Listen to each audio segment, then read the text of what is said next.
Eu quero partilhar com vocês o texto que está em 2 Timóteo, capítulo 4. O pastor Josué falou de Paulo e eu quero de novo falar sobre Paulo, uma outra perspectiva. Mas recorrendo a esta passagem, 2 Timóteo 4, 6 a 18. Abra sua Bíblia comigo, por favor.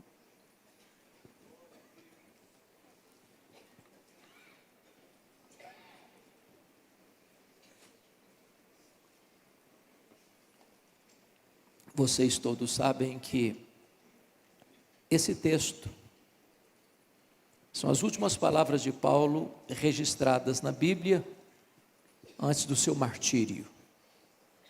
Ele estava preso na masmorra Mamertina, em Roma, já sentenciado à morte, aguardando o dia da sua execução. E ele escreve para o seu filho Timóteo, que estava em Éfeso, e a partir do verso 6 ele diz: quanto a mim, já estou sendo oferecido por libação, e o tempo da minha partida é chegado. Combati o bom combate, completei a carreira, guardei a fé. Já agora a coroa da justiça me está guardada, a qual o Senhor reto juiz me dará naquele dia. E não apenas a mim, mas a todos quantos amam a sua vinda. Procura vir ter comigo depressa, porque Demas, tendo amado o presente século, me abandonou e se foi para Tessalônica. Crescente foi para a Galácia, Tito para a Dalmácia. Somente Lucas está comigo.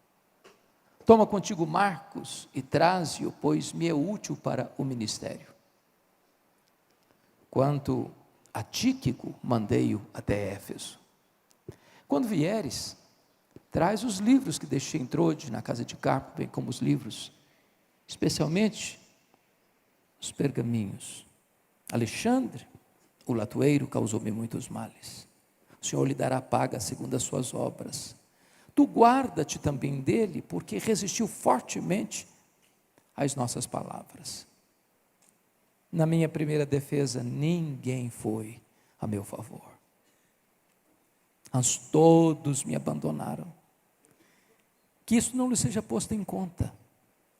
Mas o Senhor me assistiu e me revestiu de forças, para que por meu intermédio a pregação fosse plenamente cumprida, e todos os gentios ouvissem, e fui libertado da boca do leão. O Senhor me livrará também de toda obra maligna, e me levará salvo para o seu reino celestial. A Ele, glória pelos séculos dos séculos. Amém.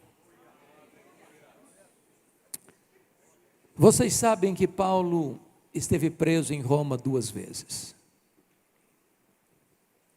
A primeira prisão nos anos 61, 62. A segunda prisão nos anos 66, 67. Na primeira prisão, quem estava por trás, conspirando contra ele, eram os seus compatriotas, eram os judeus. Na segunda prisão, quem estava por trás, orquestrando, era a máquina mortífera do Império Romano. Na primeira prisão, Paulo foi preso como um apóstolo, como um pregador do Evangelho. Na segunda prisão, ele foi preso como um malfeitor, como um bandido, como um criminoso. Na primeira prisão, ele estava com liberdade condicional. Ele podia receber pessoas e ministrar a elas. Na segunda prisão, ele foi jogado na masmorra Mamertina, um lugar úmido, escuro, frio, insalubre, de onde as pessoas saíam leprosas ou para o martírio. Na primeira prisão, Paulo orou para sair, pediu oração para sair, e de fato saiu. Na segunda prisão, ele não pediu oração para sair, ele não orou para sair, porque já escreveu como alguém sentenciado à morte, no corredor da morte, aguardando o dia da sua execução. Talvez você pergunte, mas o que levou Paulo à segunda prisão?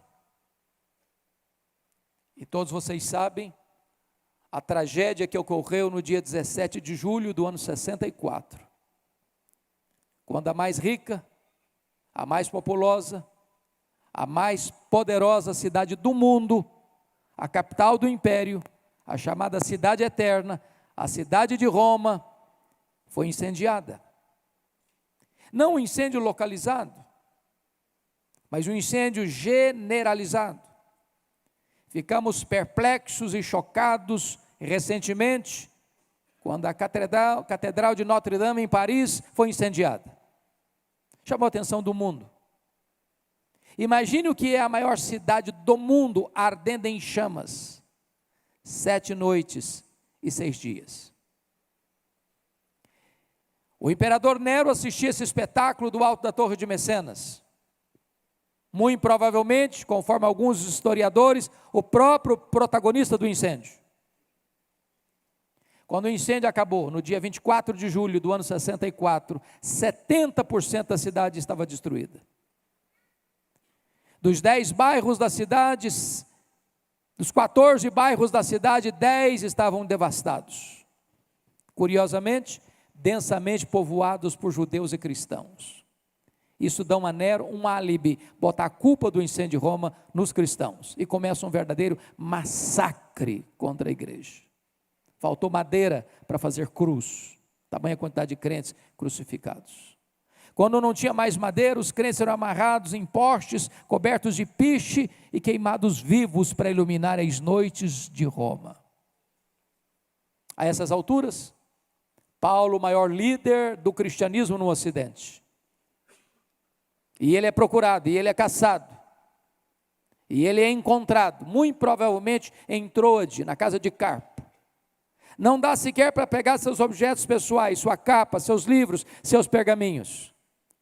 E ele é jogado agora dentro daquela masmorra marmetina, de onde as pessoas saíam leprosas, ou para o martírio. Pois foi desta masmorra que ele escreveu esta carta. Mas antes de entrar na exposição do texto, é preciso entender o que estava acontecendo em virtude dessa segunda prisão. Confira comigo o capítulo 2, versículo 9 desta carta. Ele diz para Timóteo assim: Timóteo, pelo evangelho eu estou sofrendo até algemas como um malfeitor. Preste bem atenção nisso. Paulo está preso como um bandido. Pense nos fake news da época, circulando pelo império. Conhece aquele pregador? Aquele famoso apóstolo? Pois é, aquele cara é um bandido, está preso. Estava por trás do incêndio de Roma. Jogaram lama no nome dele. Atentaram contra a honra dele. Macularam o nome dele. Mas tem mais. Olha comigo o capítulo 1, versículo 15. Estais ciente de que todos os da Ásia me abandonaram. Preste atenção, quem são esses da Ásia? São os membros das igrejas que ele plantou direta ou indiretamente. Gente que era fruto do seu ministério. Gente que conhecia o seu caráter impoluto, da sua honra imaculada. Que em virtude da situação de Paulo se acovarda e não tem coragem de se apresentar para dizer: eu conheço esse homem, ele não é um bandido, ele não é um malfeitor, ele não é um criminoso, é um homem honrado.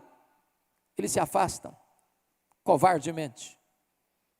Olha o estrago que isso pode produzir no coração de um homem. Mas tem mais. Olha comigo o capítulo 1, versículo 8.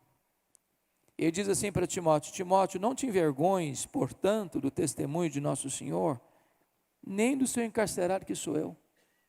Talvez nada machucou mais Paulo que isso aqui. Timóteo era o mais próximo amigo e colaborador de Paulo.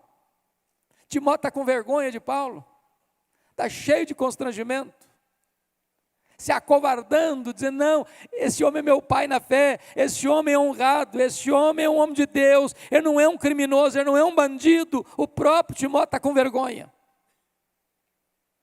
do seu pai na fé. Mas tem mais. Confira comigo o capítulo 4, versículo 16. Até hoje, nas maiores e melhores escolas de direito do mundo, se estuda o direito romano.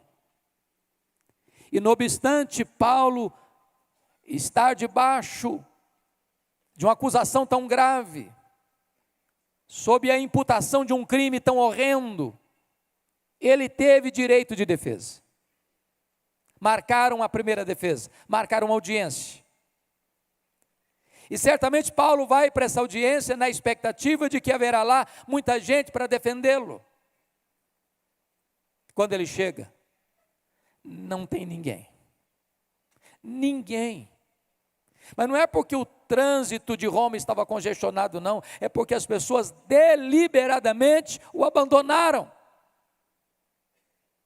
Colhendo, depois de um investimento tão longo e tão profundo na vida de milhares, um resultado amargo de uma profunda e dramática ingratidão. Mas tem mais. Confira comigo no capítulo 4, versículo 6. Ele diz: quanto a mim já estou sendo oferecido por libação e o tempo da minha partida é chegado. Sabe o que ele está dizendo? Ele sai dessa audiência, dessa primeira defesa, sentenciado à morte.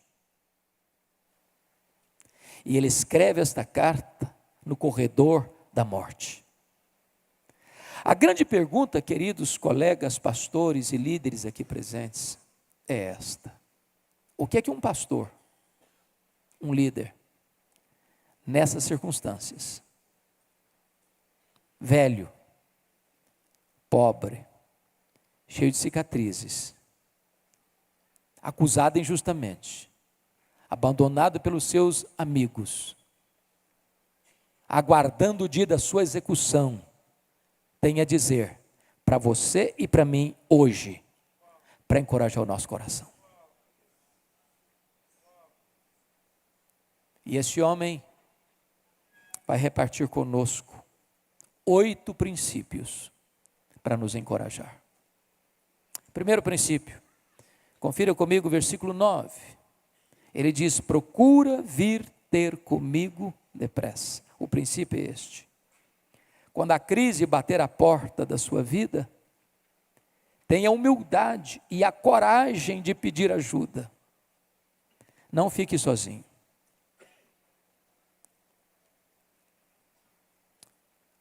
A crise chega, irmãos, e chega para todos. E na hora da angústia, a solidão é uma péssima companhia.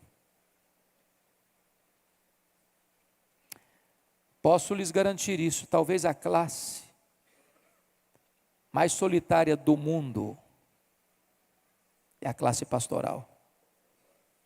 Nós cuidamos de gente, mas nós não abrimos o coração com quase ninguém. Temos medo que alguém puxe o nosso tapete.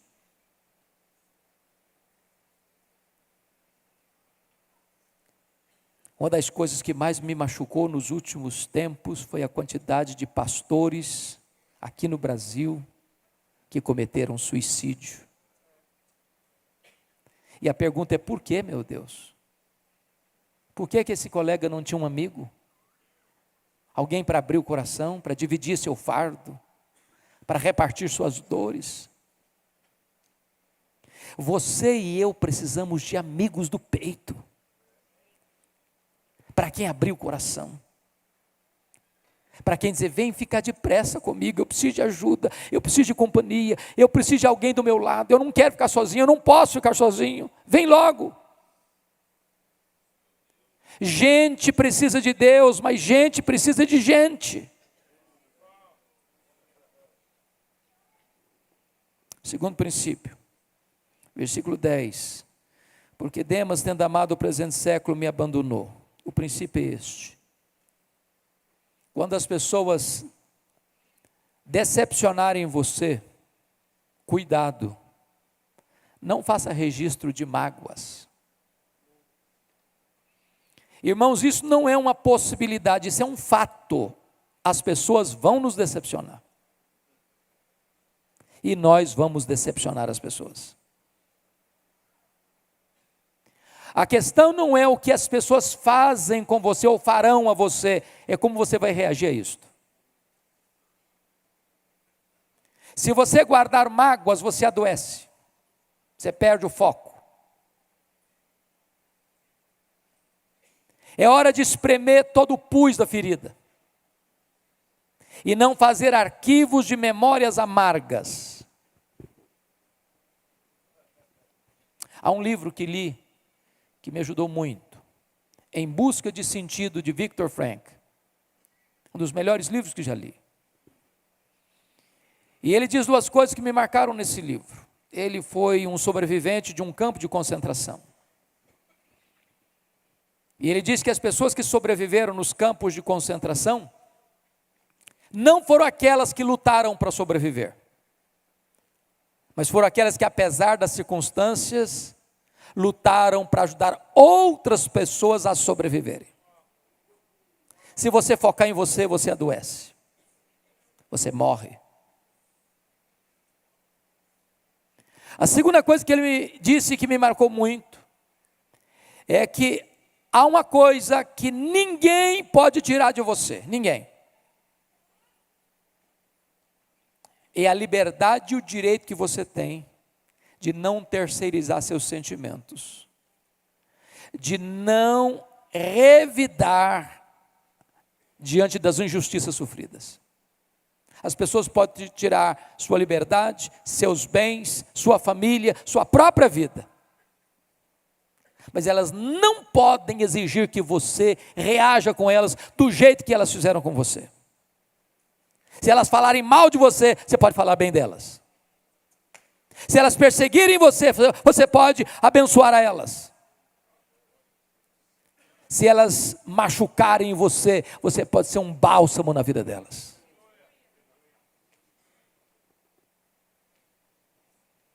Terceiro princípio. Confira comigo o versículo 11. Toma contigo Marcos e traze-o, pois me é útil para o ministério. O princípio é este. Quando você reconhecer que cometeu um erro, tenha humildade de pedir perdão e de resolver essa pendência. Para você entender o versículo 11, você precisa entender mais dois versículos da Bíblia. O primeiro deles é Atos 13:13. Quem é esse Marcos aqui?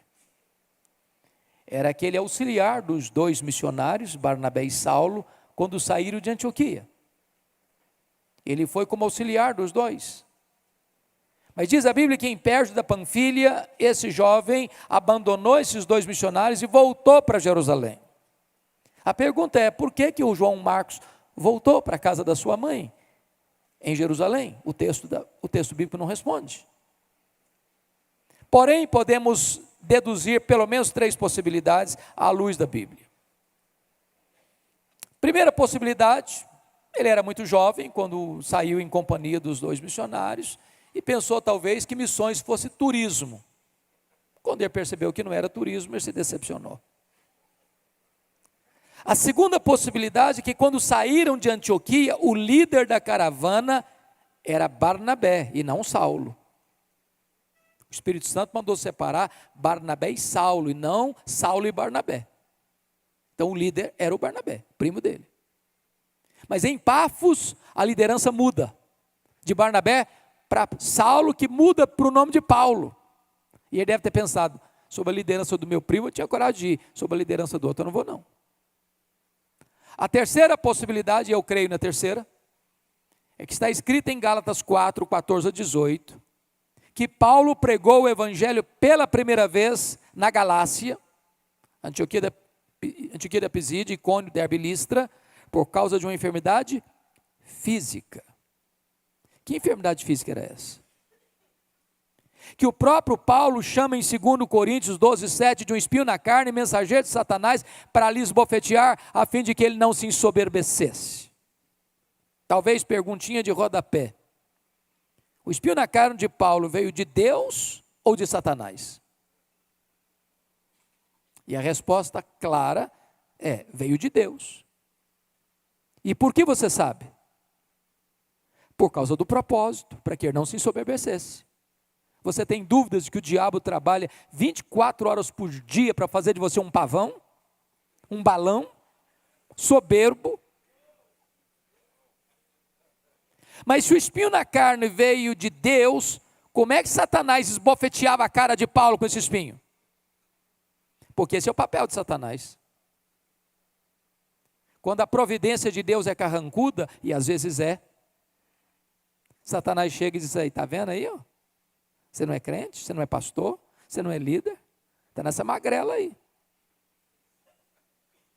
Está doente, está passando problema financeiro.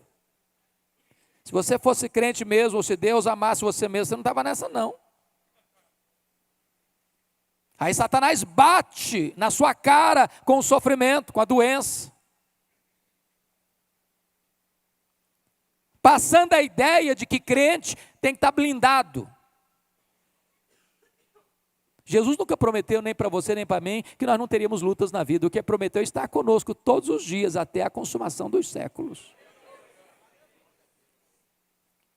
Diz os historiadores, os estudiosos, que essa região de perto da Panfilha era uma região pantanosa, alagadiça, com forte incidência de malária. E muito provavelmente Paulo pega uma malária aqui, porque não consta a Bíblia que ele saiu de Antioquia doente, mas consta a Bíblia que ele chegou na Galácia doente. Então ele contrai essa doença certamente no caminho. E ele deixa essa região pantanosa, sobe as montanhas do Cáucaso e vai lá para a Galácia do Sul. E ele chega lá, diz os historiadores, diz os médicos que essa questão da malária dá uma dor de cabeça alucinante, afetando a visão. Os crentes queriam arrancar os próprios olhos para dá-los a Paulo. Então é provável que o João Marcos deve ter pensado assim: eu estou muito novo para ficar doente, vou voltar para a casa da minha mãe. Mas o segundo texto que é importante entender é Atos 15, 36 a 41. Depois do concílio da igreja de Jerusalém, que resolveu o problema doutrinário da igreja, Paulo chega para Barnabé no capítulo 15, 36 e diz: ô Barnabé, vamos voltar para a segunda viagem missionária? Barnabé diz: sim, Paulo, vamos visitar aqueles irmãos lá, que nós ganhamos para Cristo, fortalecer aquelas igrejas. E diz a Bíblia que Barnabé queria levar o João Marcos juntos, o Marcos. E diz a Bíblia que Paulo dizia: eu não acho justo levarmos aquele que nos abandonou desde perto da Panfilha. Mas é claro que Lucas relata isso de uma maneira muito polida. Mas não foi isso que aconteceu. Certamente não foi. Eu vou tentar parafrasear então. Eu acho que foi mais ou menos o seguinte: Paulo chega para Barnabé e diz: ei Barnabé, terminou o concílio de Jerusalém, o resultado foi maravilhoso. Agora, está tranquilo, agora nós podemos viajar. Vamos? Vamos, claro, Barnabé. Vamos sim, Paulo, estou animado. Aí Barnabé disse: ô Paulo, sabe de uma coisa? O que foi? Lembra do meu primo? É claro, né, Barnabé, que eu lembro do seu primo. Você acredita que ele quer voltar com a gente? Paulo fechou a cara. Você está de brincadeira comigo, né, Barnabé? Não, ele está querendo ir com a gente. Ah, Barnabé, comigo esse cara não vai não. Não, Paulo, ele é jovem, ele vai ser uma bênção para nós, vai nos ajudar. Comigo ele não vai não, Barnabé. Não, Paulo, mas você está sendo intolerante, vamos dar uma chance para o rapaz. Comigo ele não vai, Barnabé. Mas Paulo, vamos dar uma chance para o rapaz. Comigo ele não vai, Barnabé. Houve tal desavença entre eles, que eles não puderam nem caminhar juntos mais, por causa do Marcos.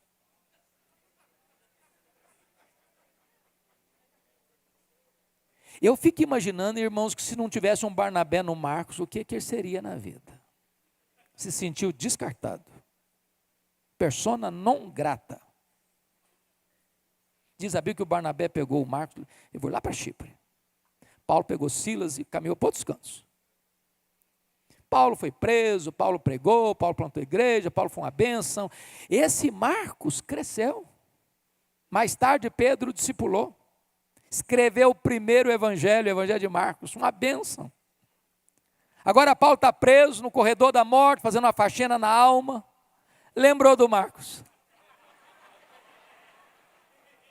Aí ele escreve para Timóteo, diz, ô Timóteo, meu filho, quando você vier, traz o Marcos com você.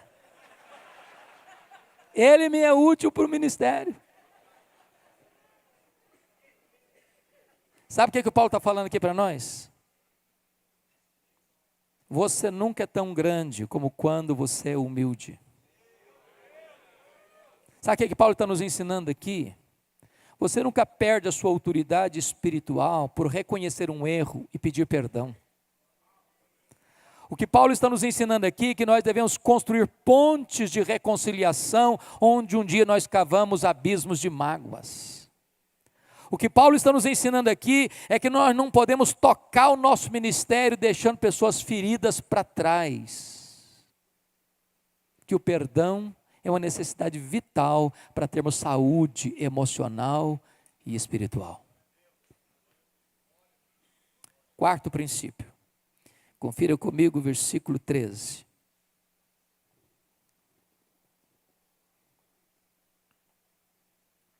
Quando vieres, traz a capa que deixei em Trode, casa de Carpo, bem como os livros, especialmente os pergaminhos. O princípio é esse. Por pior que seja a circunstância que você estiver vivendo, nunca perca o entusiasmo e o prazer de ler e de estudar a palavra de Deus. Irmãos, pense comigo, Paulo está velho. Paulo está com o corpo todo marcado de chibatadas, cheio de cicatrizes. O inverno chegou, está chegando, e ele não tem nenhuma capa usada, surrada para vestir no inverno. Ele está acusado injustamente, abandonado pelos seus amigos, sentenciado à morte. E ele escreve para Timóteo e diz, Timóteo, filho, quando você vier, traz os meus livros, mas por favor não esqueça dos meus pergaminhos, são as cópias das escrituras. Enquanto eu tiver um fiapo de vida, enquanto eu tiver fôlego nos meus pulmões, eu quero estudar mais, eu quero aprender mais, eu quero crescer mais. Eu escutei um apelo aqui quase desesperado do nosso pastor. O pastor tem que ler. Paulo está morrendo e quer ler. Tem gente que está vivendo e não leu nada. Deixa eu dizer algo simples para você. Se você é pastor e não gosta de ler, eu acho que você errou a sua vocação.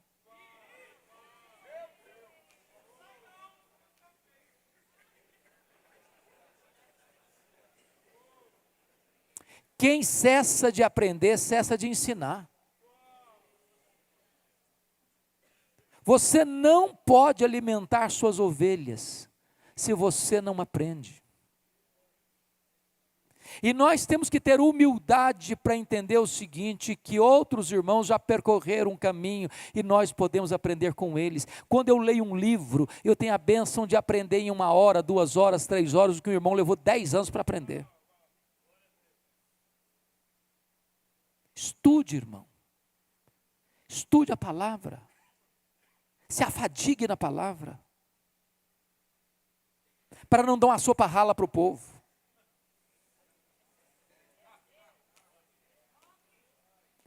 Uma das principais causas da alta rotação pastoral nas igrejas hoje, irmãos, é que os pastores cansam as ovelhas, não dando a elas pão fresco do céu. Eu conheço pastor que chega numa igreja com uma caixa de sermão. No dia que ele esgota o último sermão da caixa, ele tem que ir embora para outra igreja. Porque não estuda. Estudar é trabalho. É fadiga. Eu estou com 36 anos de ministério. Eu ainda gasto pelo menos 10 horas para preparar um sermão. Pelo menos. É trabalho. O apóstolo Paulo diz que é aqueles que se afadigam na palavra. Paulo está morrendo e quer estudar um pouco mais. Quinto princípio.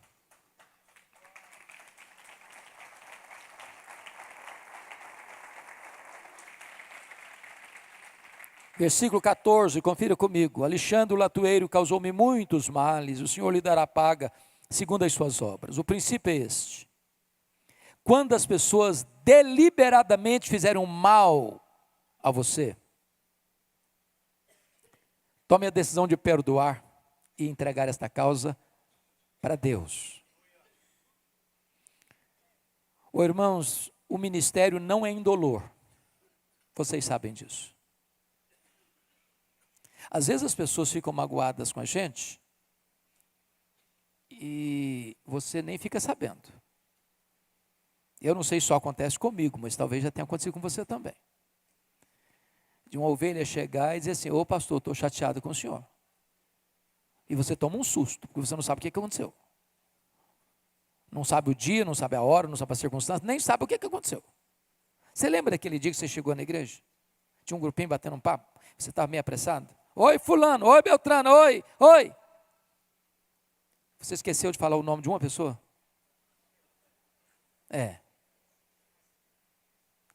Ela está vendo aí, ó? Olha aí como é que me trata. E ela fica magoada e você não sabia de nada. E se ela nunca te procurar, você nunca pede perdão para ela, você não está sabendo de nada. Mas é diferente quando alguém maquina, planeja, urde, orquestra, conspira para apunhalar você, para puxar o seu tapete. Se alegra quando você chora, chora quando você se alegra. Alexandre o latueiro, diz os historiadores, que foi o homem que delatou o apóstolo Paulo, culminando na sua segunda prisão e seu consequente martírio.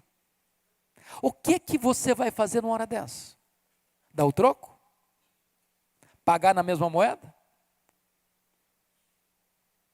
Se vingar? Bom, gente, nós somos crentes, não é verdade?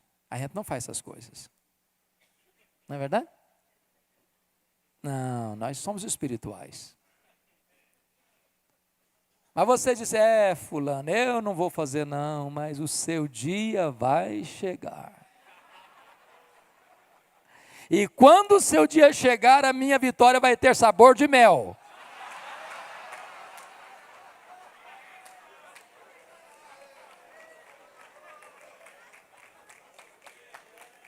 Aí o dia chega. E você não faz isso em público para não ficar assim meio complicado. Mas lá no coração você bate palmas.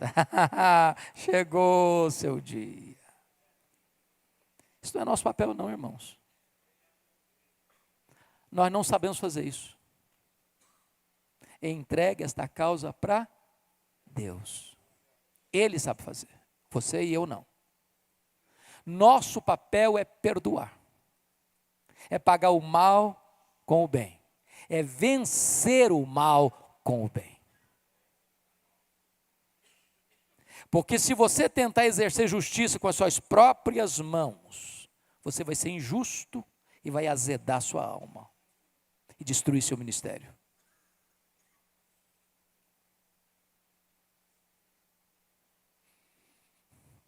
Sexto princípio.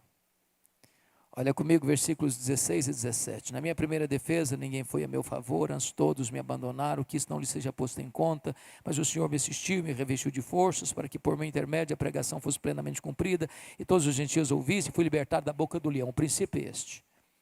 Por mais amarga que seja a realidade que você esteja vivendo hoje, entenda uma coisa: você nunca vai estar sozinho, ainda que todas as pessoas abandonem você. Porque Deus vai assistir você. Isso é consolador, irmãos. Pode chegar um momento que até pai e mãe abandonam. Ainda assim o Senhor nos acolherá. Você não está sozinho. Eu fico imaginando que quando Paulo foi para esta primeira defesa, para essa audiência, ele foi numa expectativa de encontrar pessoas para defendê-lo. E ao chegar e não encontrar ninguém, o ânimo vai lá para baixo, o tanque fica vazio, e ele perde as forças. Mas ele diz no verso 17, mas o Senhor me assistiu e me revestiu de forças. Só é revestido de força quem está fraco. Ele estava fraco. Quando o seu tanque fica vazio, é Deus que entra na história. Quando você não tem mais alento, é Deus que entra na história.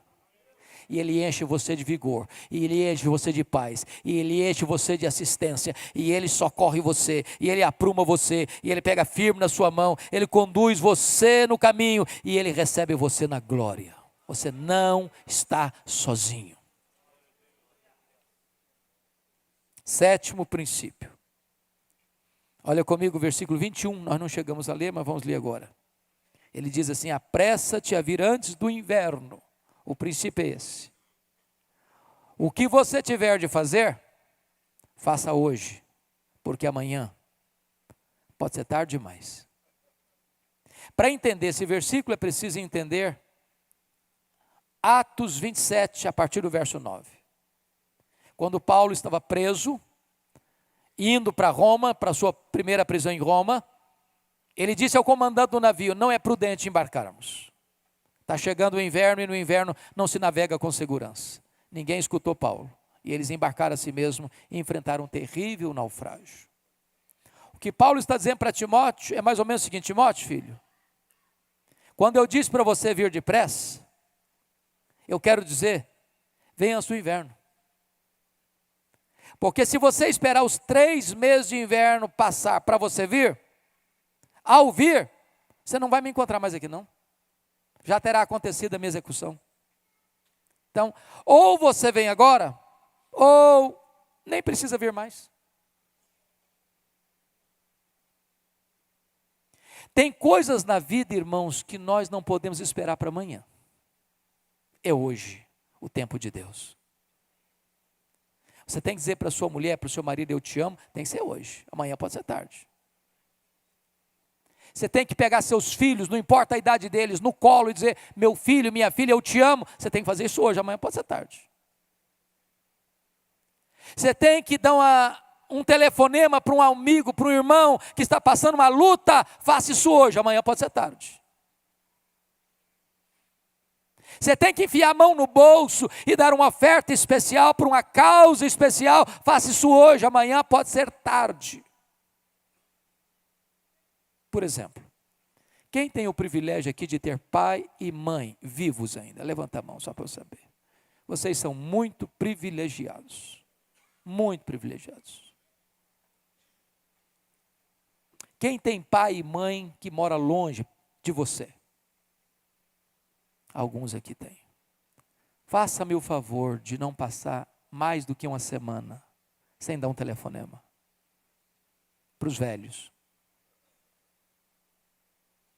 E declarar o amor por eles.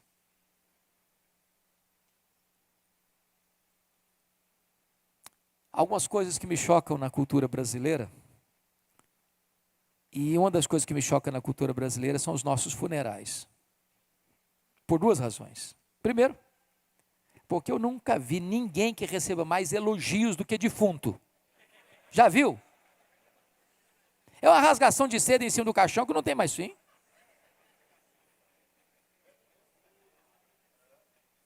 Quando o Ricardo Boechat, famoso repórter brasileiro, morreu num acidente aqui em São Paulo, a televisão, todos os canais, passaram o dia inteiro fazendo elogios a ele. Até a Globo. A pergunta é se o Ricardo escutou alguns aqui as elogios em vida.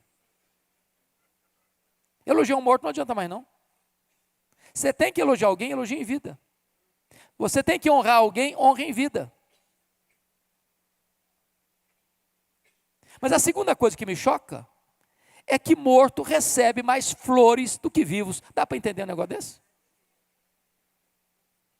Eu fui num funeral em Vitória certa feita e contei 86 coroas de flores. Contrataram um caminhão só para levar as flores. E eu fiquei do lado olhando, pensando: coitado do defunto, não consegue cheirar um botão de rosa a mais. Para que tanta flor para ele? Mas sabe por que os mortos recebem mais flores que os vivos? É porque a voz do remorso é mais forte do que a voz da gratidão. Você tem que mandar flor para alguém, manda em vida. É claro que nós temos aqui um grupo seleto de homens santos de Deus. São muito amáveis com a sua esposa. Aquele marido que sempre leva uma flor para a esposa, né? De vez em quando, um buquê de rosas. Não precisa nem esperar o dia do aniversário dela, nem a data de casamento, nem mesmo o aniversário da sogra.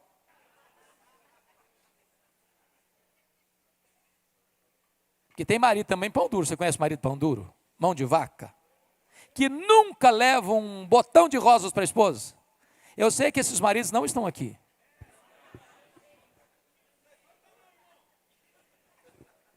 Agora, sabe o que acontece?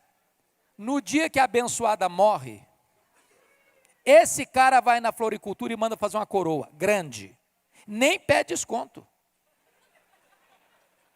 Para quê? A coitada que nunca ganhou um botão de rosa, para que ganhar uma coroa de flores na morte? Não é por causa dela. É para aliviar sua consciência pesada. Se você tem que fazer alguma coisa, faça hoje. Amanhã pode ser tarde demais. Último princípio. 8º, versículo 18. Parte B do versículo, ele diz: a Ele, glória pelos séculos dos séculos. Amém. E o princípio é este: a melhor maneira de você encerrar sua carreira e seu ministério é dando ao Senhor Jesus toda a glória. Nosso ministério não é geografia para construirmos monumentos a nós mesmos.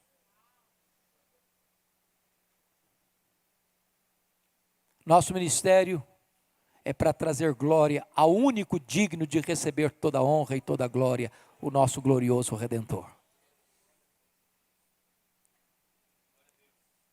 E eu fico imaginando, irmãos, que o dia da execução de Paulo chegou.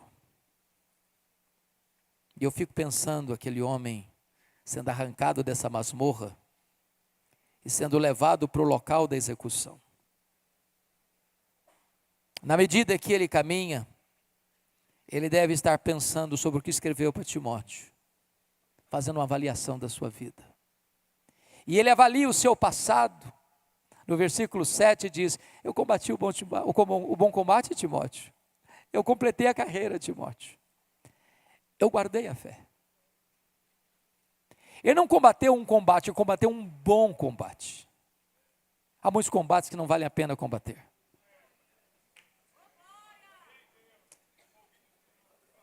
Ele completa a carreira, ele não larga a obra no meio do caminho. Ele não se acovarda e nem retrocede. Mas ele não prostitui o seu ministério, não negocia princípios e valores. Ele guardou a fé. Ele tem paz para morrer. Ele avalia o presente no verso 6, enquanto caminha para o local da execução, e diz assim para Timóteo: ô Timóteo, o tempo também da minha partida é chegado. A hora da minha morte chegou. Mas sabe, Timóteo, não é Roma que vai me matar, não. Eu que vou me entregar. E eu não vou me entregar para Roma também, não. Vou me entregar para Deus como oferta e libação ao Senhor. E tem outra coisa, Timóteo, eu não vou morrer também, não. Eu vou é partir. Porque a palavra partida é um eufemismo para a morte. Essa palavra tinha 3 significados no grego. Primeiro, partir significa aliviar alguém de um peso, de uma carga. Sabe o que é morrer para um crente? Apocalipse 14, 13 diz que é descansar das suas fadigas.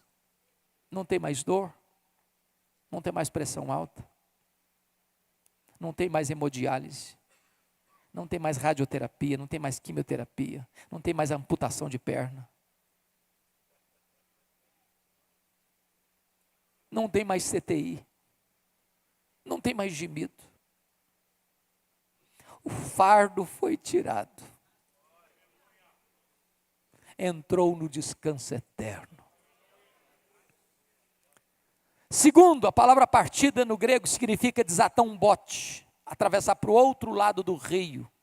Sabe o que é morrer para um crente? É fazer a última viagem rumo à pátria celestial. Nossa pátria não é aqui, a nossa casa permanente não é aqui, o nosso lar permanente não é aqui, a nossa herança permanente não está aqui. Terceiro, a palavra partida no grego significa afrouxar as estacas de uma barraca, levantar acampamento e ir para sua casa permanente. Sabe o que é morrer para um crente? É mudar de endereço, é ir para a casa do Pai. Paulo não está com medo de morrer, porque sabe em quem tem crido e sabe para onde está indo. Paulo está indo para o local de execução, e ele lembra o que escreveu para Timóteo. Diz: Timóteo, na verdade eu estou indo, meu filho, para ser executado. Nero me considerou culpado, me sentenciou à morte. Mas sabe, Timóteo, isso não me importa, porque o reto juiz perante o qual eu vou comparecer, e todos terão que comparecer, me justificou. Diante do tribunal de Deus, Timóteo, eu não tenho mais culpa nenhuma. Eu estou quisto com a lei de Deus, eu estou quisto com a justiça de Deus, já não pesa sobre mim nenhuma condenação. Então, Timóteo, sabe o que vai acontecer? Eu estou indo, na verdade, é receber a coroa da justiça.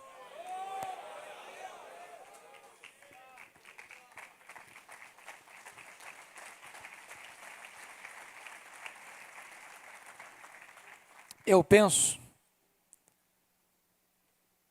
não está na Bíblia, é um registro forâneo às Escrituras, como ocorreu, mas penso que quando ele chegou ao local da execução, ele se lembrou do que escreveu para Timóteo. Quando talvez ele foi concitado a declarar suas últimas palavras antes de morrer. Se ele queria falar alguma coisa antes de morrer. Ele era o prisioneiro mais conhecido e pesava sobre ele a imputação do crime mais grave, o incêndio de Roma. E talvez o executor carrasco, esperando que ele fosse expressar sua mágoa, sua dor, a sua revolta, o velho, cheio de cicatrizes,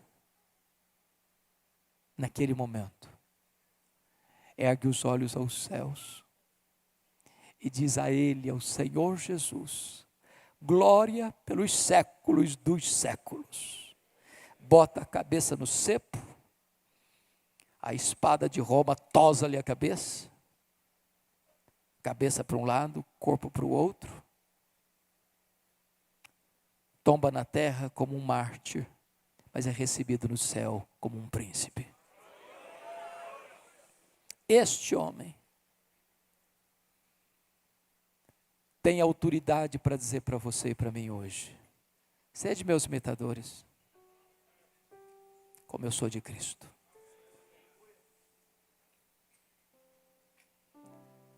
Se você em algum momento do ministério pensou em desistir, se você em algum momento do ministério ficou amargo por causa da providência carrancuda, das lutas, pense em Paulo.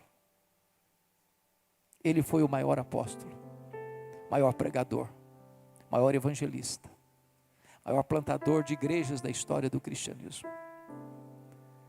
Plantou igrejas nas províncias da Galácia, da Macedônia, da Caia, da Ásia Menor. Foi preso, foi açoitado, foi fustigado com varas, foi apedrejado, enfrentou naufrágios, perigos de rios, de desertos, entre estrangeiros, entre patrícios. Trazia no corpo as marcas de Cristo. Colheu no final do ministério dele ingratidão, abandono. Mas as últimas palavras dele são essas ao Senhor Jesus: glória pelos séculos dos séculos. A nossa recompensa plena não está aqui. A nossa herança plena está lá. E é para lá que estamos indo. Eu quero orar com vocês. E se você deseja aplicar esses princípios na sua vida, na sua família, no seu ministério, eu quero orar com vocês. Nós temos pouco espaço aqui, mas se você quiser vir aqui à frente para a gente orar juntos, vamos fazer isso.